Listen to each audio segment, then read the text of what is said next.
Hello, my name is Meeshell and thank you for watching my speed paint. This part is for the aspiring artists like myself, as I'm going to start explaining some of the things I did and how I did them.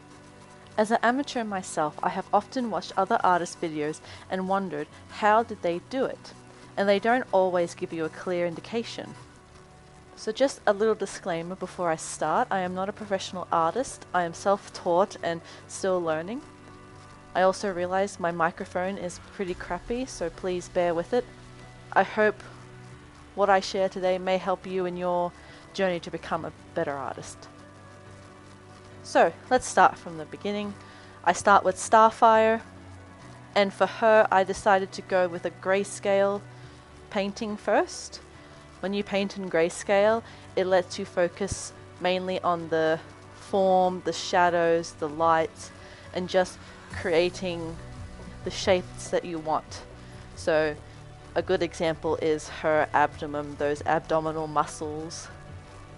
After you have your grayscale done, make some new layers.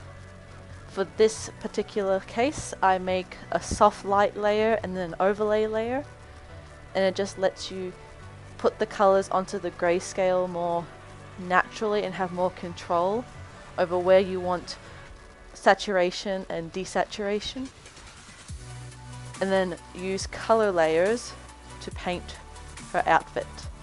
This method is quite tedious because you have to make sure that the grayscale has the right tints and tones to match your outfit. So if the grayscale is too light, then her purple will be too light. I'd also like to point out that the main painting technique I use is blending. It took me a very long time to understand blending, and now that I do, I will use it for everything. And basically, it is when you use your eyedropper tool, just keep picking the color and then doing light strokes, and then you just blend it all together basically. Blending is really difficult. I don't think I've mastered it.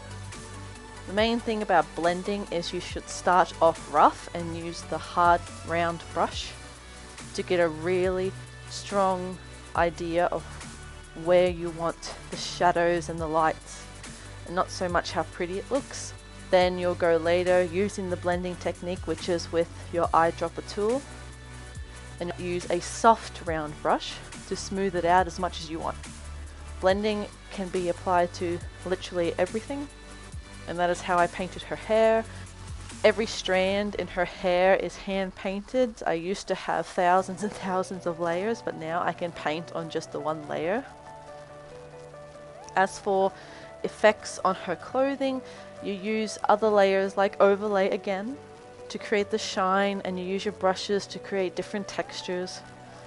There are many brushes you can download off DeviantArt and the internet. There's always a lot of experimentation. If you don't like how something turns out, do it again. As for Raven, I use the base method, and what this does is you create a base and then you clip all your layers onto that base. So no matter what you paint, it will never go outside the boundaries of that base, and in this case it's Raven's body. I did not use the color layer with Raven because sometimes it is quite difficult and tedious to work with, but it is useful in certain situations. It just varies.